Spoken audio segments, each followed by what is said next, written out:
Sir वैसे बात हथियारों से शुरू हुई है और हमारे देवी देवताओं के हाथ में भी हथियार होते हैं, तो क्या हथियारों में आपकी नॉलेज है कि सपोज कि शिव जी अगर त्रिशूल रखते हैं तो त्रिशूल का क्या एम्फेसिस है, या विष्णु जी चक्र रखते हैं, हनुमान जी गदा रखते हैं, तो उनके क्या, उन्होंने वही वेपन क्यों चूज करे, ऐसा कुछ? और सिर्फ वेपन्स का होना एक नेगेटिव इम्पैक्ट देता है, नेगेटिव इमेज देता है, और वो हमारे गॉड्स के पास भी हैं, तो ये थोड़ा कॉन्ट्रडिक्ट नहीं है? नहीं तो देखिए, ये हम लोग ना अहिंसा परमो धर्मा जो गांधी जी ने हमको दे दिया, वो अभी रिसेंट है ना, अहिंसा परमो धर्मा। तो हम उससे बहुत इन्फ्लुएंस हुए कि भाई हमको तो आज़ादी मिली, वो नॉन वायलेंस से मिली। मैं इस बात से कम इत्तेफाक रखता हूँ। आप आप इतिहास उठा के देख लीजिए कि जब तक मानव रहेगा आपस में कलेश और झगड़ा होगा। कभी जमीन के लिए, वो जो बोलते हैं ना, जर जुरू जमीन, किसी ना किसी चीज के लिए फाइट होता है। तो अगर आप बोल रहे हैं कि नॉन वायलेंस सही है, तो फिर राम की पूजा बंद कीजिए,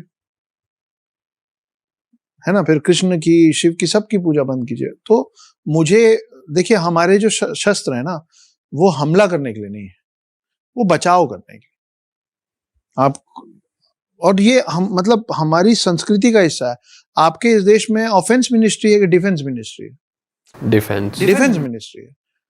उसके भी पीछे कारण है ना कि हम आगे बढ़ के कभी किसी पर अटैक किए ही नहीं।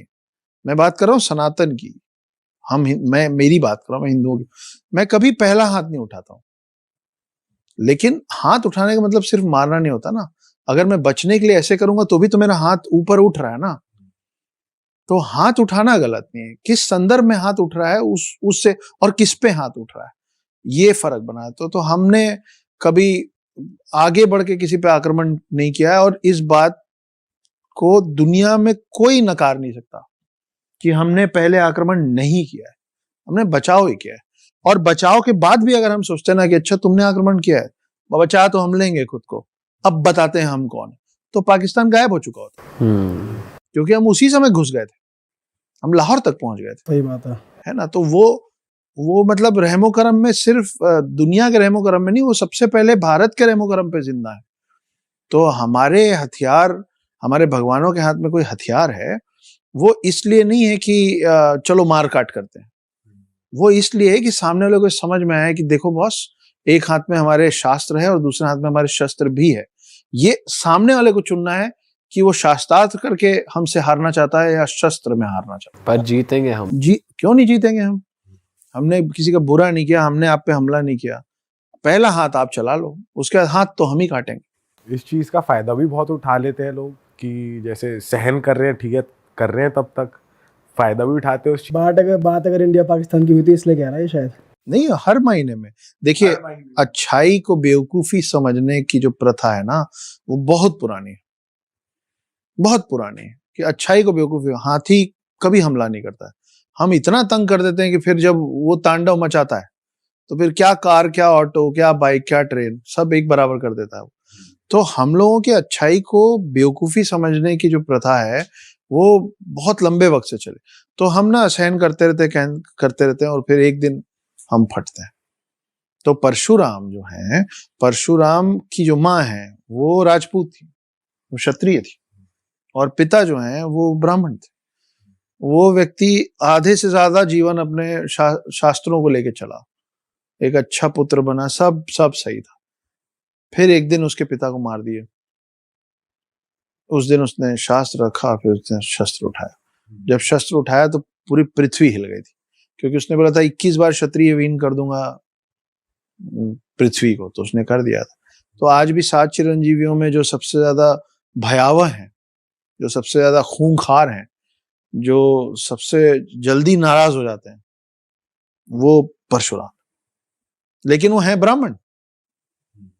तो क्या है ना, आज जो हमारा यंग जनरेशन, जेनजी वाले जो लोग हैं, उनको ना शिव जी बहुत समझ में आते हैं, और टैटू बनवाना है, और Shiv is the coolest god right now. ये सच है ना। हमको ये समझना पड़ेगा कि हमको शिव जी के भोलेनाथ वाले रूप की पूजा करनी बंद करनी पड़ेगी।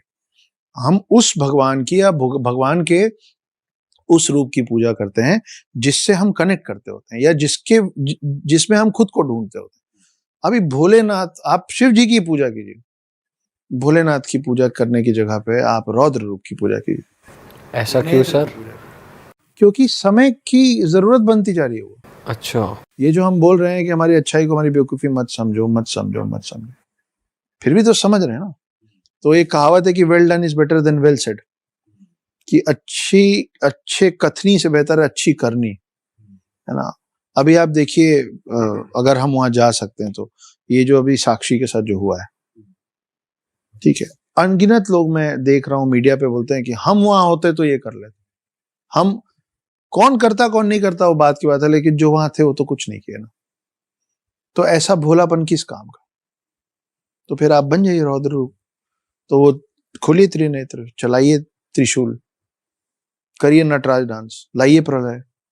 तो शिव की भक्ति करिए, लेकिन शिव के बड़े सारे रूप हैं। तो उसमें से आप जो रूप चुन रहे हैं ना, वो रूप ऐसा चुनिए कि लोग आपको बेवकूफ और मतलब भोला एक अच्छा शब्द है ना, बेवकूफ एक बुरा शब्द है, हाँ। है ना। गधा नहीं है, मैं गधा नहीं हूं, मैं भोला हो सकता हूं। तो हमने पिछली बार जो कविता पढ़ी थी उसमें भी वो लाइन है कि भोला हूं सरल भी, तुम्हारा मित्र भी मैं हूं, घोल भी दूं तुमको और घुल भी जाऊं तुम में, कुछ ऐसा चरित्र भी मैं हूं, इस धरती का मैं केंद्र बिंदु हूं, प्रणाम में हूं।